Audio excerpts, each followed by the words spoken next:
हम गलत जगह खड़े हैं। तो इधर आ जाओ। नहीं नहीं, अबे गलत जगह, ये मूर्ति के सामने गलत जगह खड़े हैं। मूर्ति हटा दे।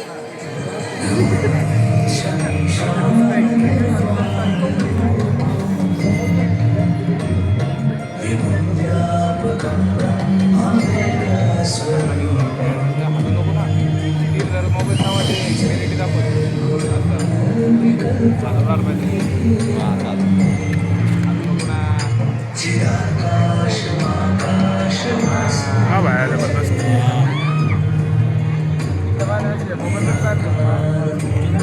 नंबर रे भरत त्याच्या मोबाईलमध्ये कोणाचे बोलले ये बात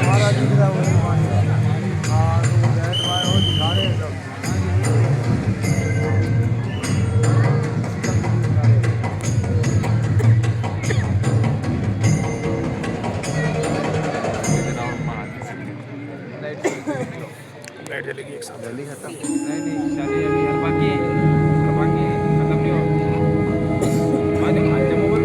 एवढं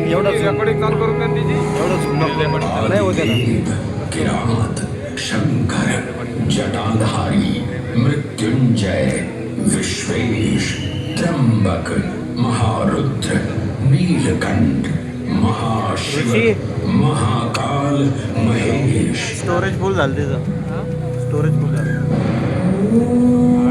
महाकाल जिनके उद्गम से उत्पन्न होती सृष्टि की लय एवढं झुंबक करू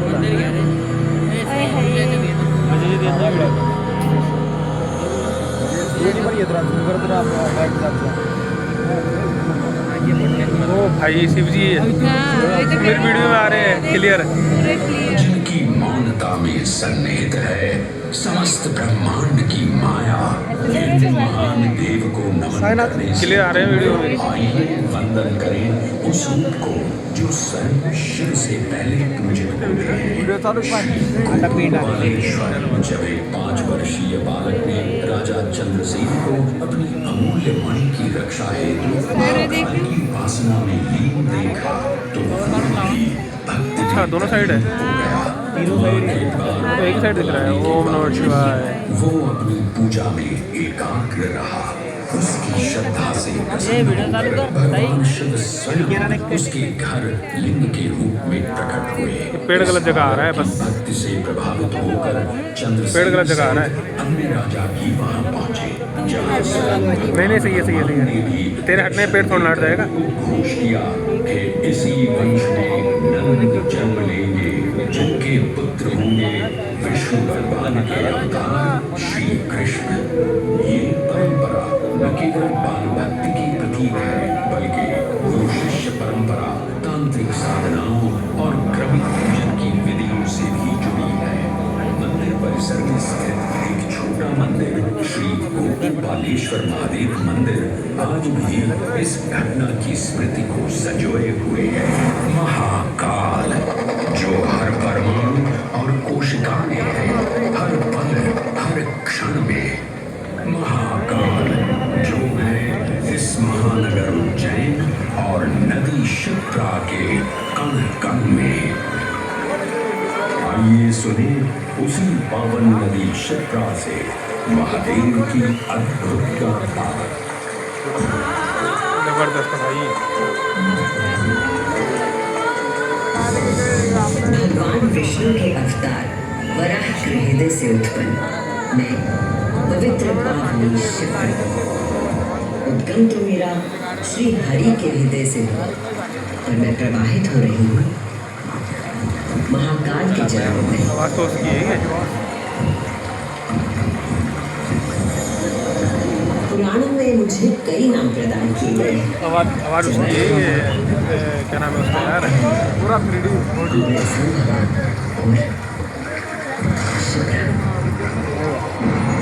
वर्तमान कथा का प्रवाह आरंभ करने से पूर्व यह आवश्यक है कि मैं आप सभी को अपने उद्गम की उस दिव्य गाथा से अवगत कराऊं जिसे जानकर आप अचंभित हो जाओगे। मेरा उद्गम ऋषि अत्रि से जुड़ा है।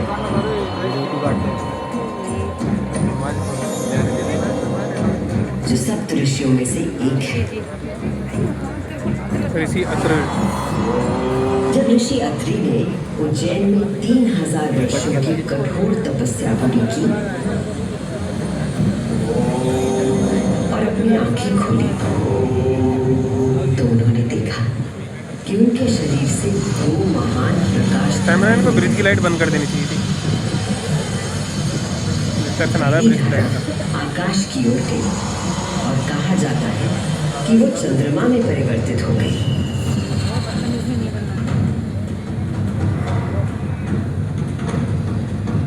चलो तेरे सर पे हाथ रखो। और दूसरी प्रकाश धारा पृथ्वी की ओर गई और उसने मेरा रूप धारण कर लिया।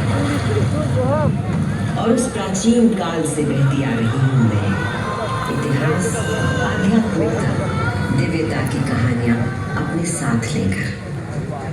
कहानियां महाकाल की जो विश्व का आदि और अंत है, जीवन का आरंभ और समापन जिनकी इच्छा से होता है, जो इस विश्व की निस्तब्धता और ध्वनि दोनों है। इसको हटाना सामने से।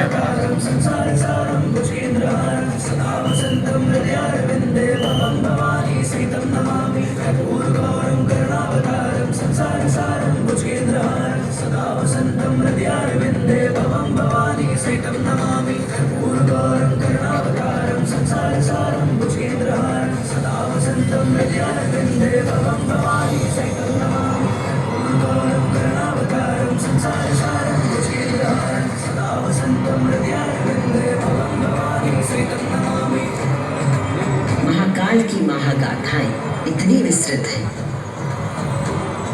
कि वे काल और अंतरिक्ष की सीमाओं को पार कर सकती हैं। और आज मैं आपको इन कथाओं का एक संक्षिप्त अंश प्रस्तुत करूंगी, केवल कुछ चुनिंदा मोती। समस्त सृष्टि महाकाल की अद्वितीय चेतना का संचार है, परंतु जिसके हृदय में स्वयं महाकाल की दिव्य चेतना प्रवाहित होती है, वही है मेरे तट पर स्थित उज्जैन।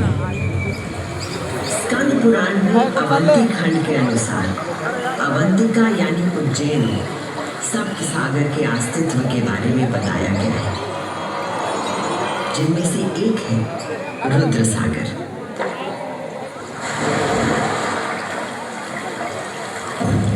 वही रुद्र सागर जहां आज आप सब विराजमान हैं, जहां पर अनादिकाल से ब्रह्म कमल खिला करते थे, जहां भगवान शिव स्वयं अपने गले में धारण मुंडों की माला का प्रक्षालन करते थे। पौराणिक प्रमाणों में मिलता है कि यदि कोई व्यक्ति अनजाने में भी इस जल का स्पर्श करता है तो 7 कुल का उद्धार हो जाता है। संत जन को मोक्ष और जीव को अकाल मृत्यु से त्राण देने हेतु अवंतिकापुरी में अवतरित देवाधिदेव महाकालेश्वर में कृतज्ञता अर्पित करते हैं। आज मैं शिप्रा देवी आपको कुंडली महाकाल की शिव पुराण में उल्लिखित एक गाथा सुनाती हूँ।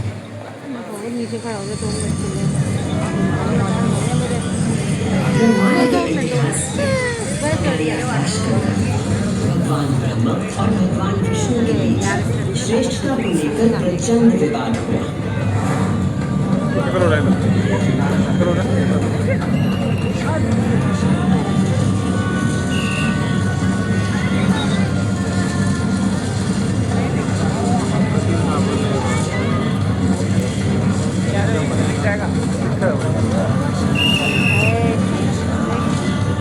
विवाद जब अपनी पराकाष्ठा तक पहुंच गया तो दोनों अपने अपने दिव्यास्त्र लेकर आपस में युद्ध करने के लिए तैयार हो गए।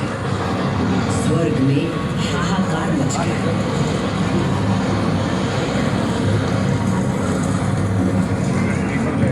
दिव्यास्त्र चलने से संपूर्ण जगत पर प्रलय का आना निश्चित है।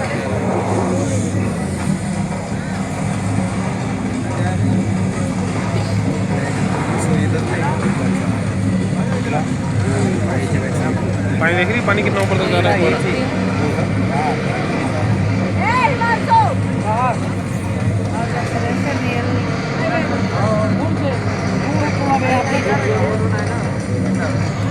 सृष्टि को उनके प्रकोप से बचाने के लिए और इन दोनों के विवाद को रोकने के लिए भगवान शिव को माया रचनी पड़ी और अकस्मात अग्नि की ज्वालाओं से लिपटा हुआ एक महान अग्निस्तंभ आकर स्थापित हो गया, जिससे दोनों देवताओं के दिव्यास्त्र स्वयं ही शांत हो गए।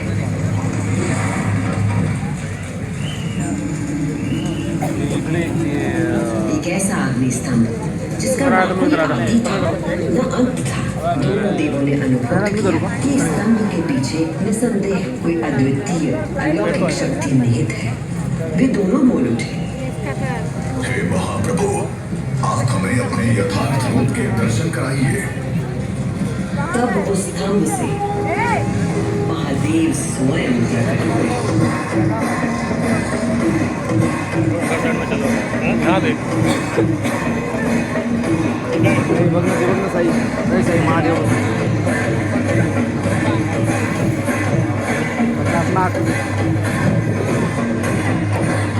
अरे भाई आराम से यार। उस दिव्य और विराट रूप के पंचमुख थे और प्रत्येक मुख में तीन नेत्र प्रकाशित हो रहे थे। उनके भार पर चंद्रमा का मुकुट था और मस्तक पर जटा। उनका कंठ नीला था और उनकी 10 भुजाएं थीं। उनके अंग समस्त आभूषणों से सजे थे। उनके मस्तक पर भस्म का त्रिभुवन था।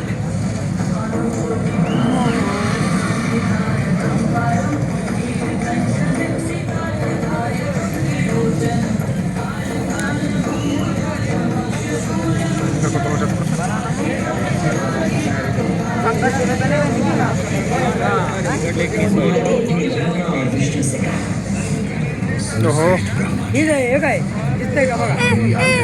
उधर ध्यान दे दे, कुछ नहीं हो रहा। उधर देखो, उधर देखो, उधर हाँ और कोई नहीं। मैं ही सृष्टि का पालन करने वाला और मैं ही सृष्टि का संहार करने वाला हूँ। एक मिनट चल रहा है खाली यही वीडियो बना रहा मैं ही ब्रह्मा विष्णु सब के झालं के झालं ना से 3 रूपों में बना हूँ। मग एक दिवस झाली काम अख्ख्या माता हां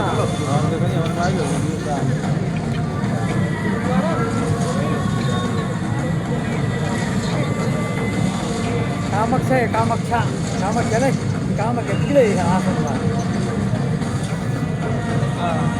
ये कहकर पृथ्वी पर लिंग के रूप में आइसक्रीम शिवलिंग। उस काल से इस लोक में लिंग पूजा का विधान प्रारंभ हुआ। क्या संकट है हाँ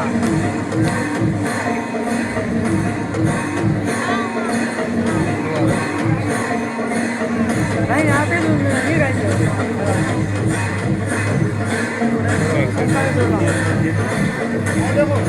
अभी आपने सुनी वो गाथा कि किस प्रकार भगवान शिव ने लिंग का रूप धारण किया। अब मैं सुनाती हूँ उज्जैन में महाकालेश्वर के प्रकट होने की कथा। उज्जैन नगरी में नित्य वेदों का अध्ययन करने वाले एक ब्राह्मण देवता रहते थे। उनका नाम वेदप्रिय था। वेदप्रिय प्रतिदिन पार्थिव शिवलिंग बनाकर उसका पूजा करते थे।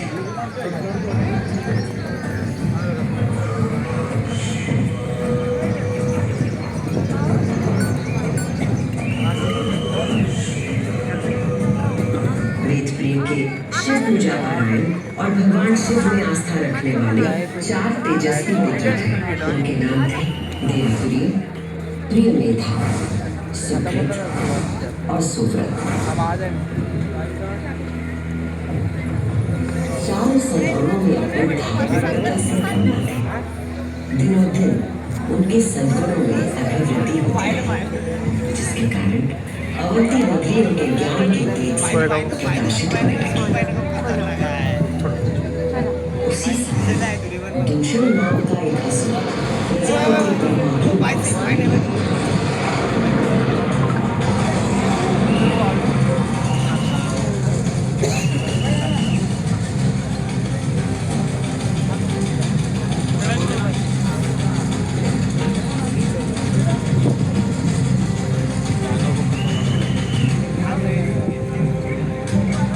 जी से अजय होने का वर पाकर चालले मनालीला दूषण वेद धर्म और धर्मात्माओं पर आक्रमण कर रहे हैं।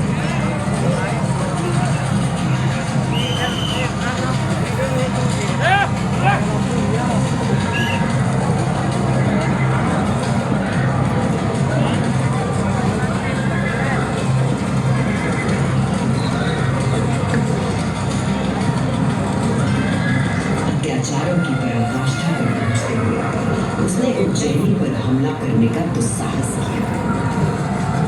उज्जैनी में त्राही त्राही मच गई। बंद कर रहा हूँ मैं, बंद कर रहा हूँ, तू पकड़ ले आगे। तुम चारों दिशाओं में जाओ और उज्जैनी में जहाँ कहीं धर्म पर चलने वाला, वेदों का अध्ययन करने वाला दिखाई दे, उसका नाश करो।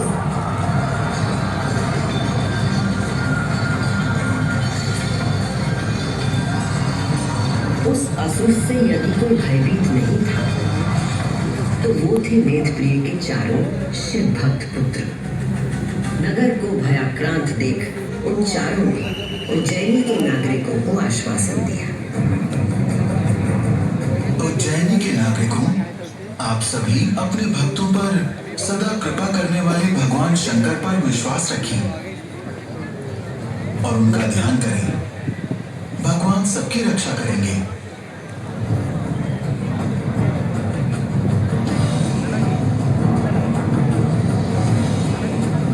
मंत्रोच्चार का आवेग बढ़ गया। देवप्रिय और उनके पुत्रों के संग उज्जैन के सभी नागरिक भी जाप करने लगे।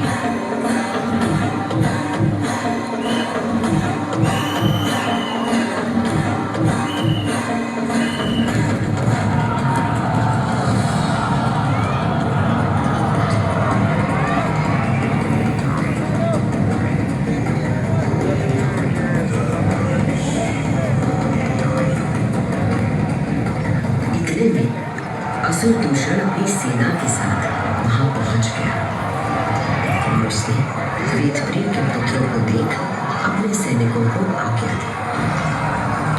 वध कर दो शिव की आराधना करने वाले इन शिव भक्तों का।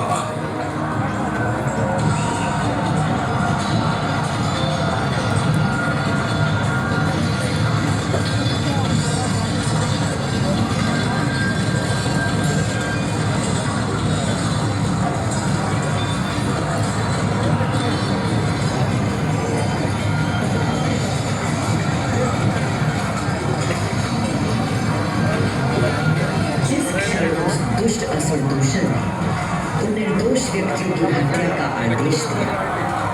उसी क्षण पूजा किए जा रहे पार्थिव शिवलिंग के स्थान पर भयंकर विस्फोट के साथ एक गर्त हो गया और उस गर्त से घोर गर्जना कर प्रकट हुए महाकाल।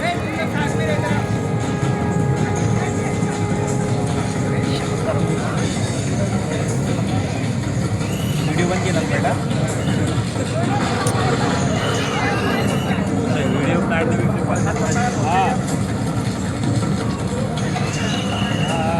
दूषण, मैं सत्पुरुषों के लिए आश्रयदाता हूँ और तुझ जैसे दुष्टों के लिए महाकाल हूँ। ये शिव का वो रूप था जो काल के परे था, जो संहार करता भी था और सृजन करता भी। महाकाल के प्रकोप से दूषण का नाश हुआ और उज्जैन में एक बार फिर से शांति स्थापित हो गई।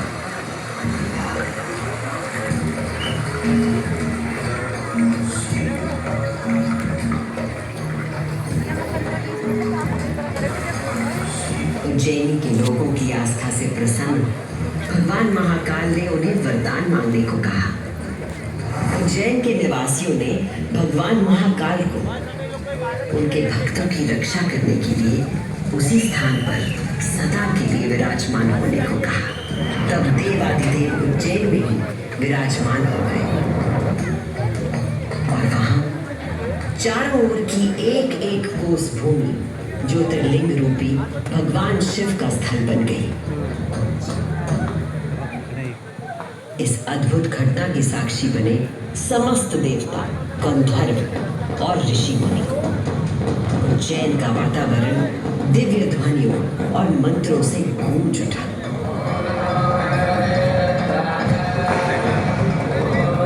तिकडनं पाहिजे होतं आहे ना, तिकडनं एक व्ह्यू गेला आपला.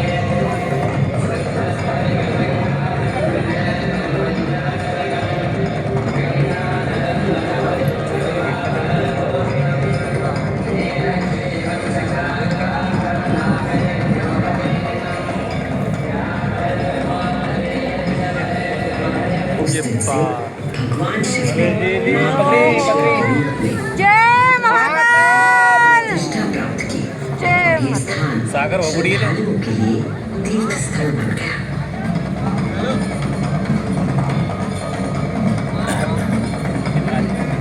शिव पुराण में 12 ज्योतिर्लिंगों में से एक महाकालेश्वर ज्योतिर्लिंग।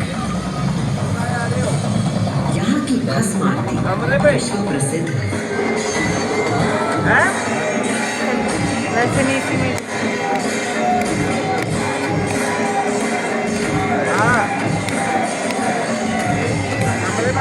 GoPro लेके आना चाहिए। भस्म से भगवान का श्रृंगार इसको सीधा कर दम। क्योंकि महाकाल की तरह भस्म अविनाशी और अपरिवर्तनीय होता है।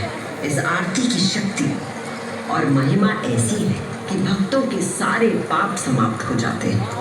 केवल इतना ही नहीं, उज्जैन वो नगरी जहाँ मानव शरीर पूरे ब्रह्मांड के साथ सामंजस्य स्थापित करता है।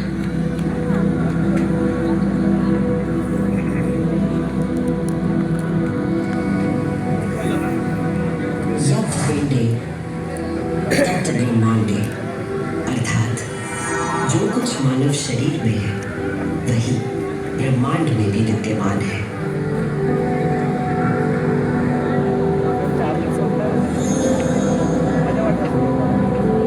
ब्रह्मांड के सृजनकर्ता महाकाल के आशीर्वाद से मैं शिप्रा आपको उज्जैन तथा महाकाल की शक्ति, भक्ति और मुक्ति की गाथाएं सुनाती रहूंगी। काल का प्रवाह अनंत है, इसलिए जब तक महाकाल है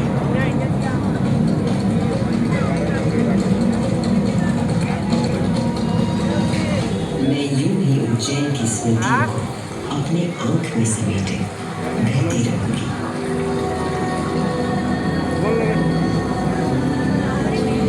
जय महाकाल। जय महाकाल।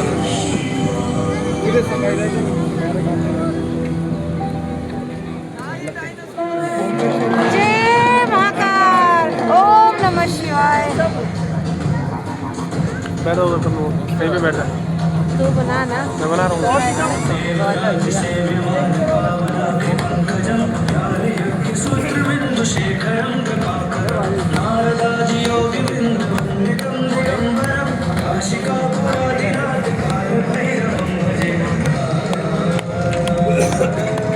सबसे पहले ये चीज कनेक्ट करना